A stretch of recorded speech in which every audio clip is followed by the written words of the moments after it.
हमारे साथ हैं इस्लामाबाद हाई कोर्ट बार के सदर रियासत अली आज़ाद साहब। आज वकला ने हड़ताल कर रखी है। नए जजेस 2 दिन में इस्लामाबाद हाई कोर्ट में तैनात हो गए, उन्होंने अपना चार्ज भी संभाल लिया है। सर क्या कहेंगे, वकला अदालतों में पेश हो रहे हैं या आज बाइकआउट है? तो आज आपने देखा कि कंप्लीट स्ट्राइक हुई है इस्लामाबाद हाई कोर्ट के अंदर और डिस्ट्रिक्ट बार एसोसिएशन के अंदर वकला आज पेश नहीं हुए।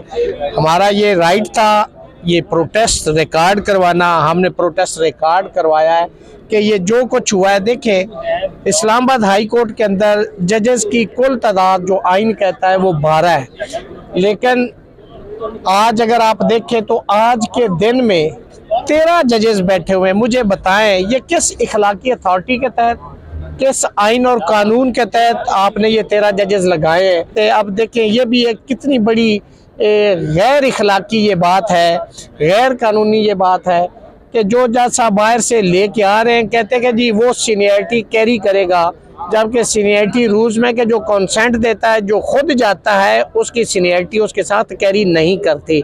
तो हम समझते हैं कि चूंकि यहाँ पे कॉन्स्टिट्यूशन बेंच भी बनाना है, तो वो सारा चीज़ें इस्लामाबाद हाई कोर्ट को मनूवर करने के लिए, मैनेज करने के लिए ये जजेस जो है वो तैनात किए जा रहे हैं और इस्लामाबाद हाई कोर्ट को एक अखाड़ा बनाया गया है। पुलिस की बड़ी नफरी नजर आ रही है इस्लामाबाद की हदूद, हाई कोर्ट की हदूद में भी, बाहर भी। ये किस वजह से है? देखिए, उन्होंने सिक्योरिटी के लिए कॉल की होगी, लेकिन हमने तो स्ट्राइक कर दी है कि इसमें आप लोगों ने पेश नहीं होना।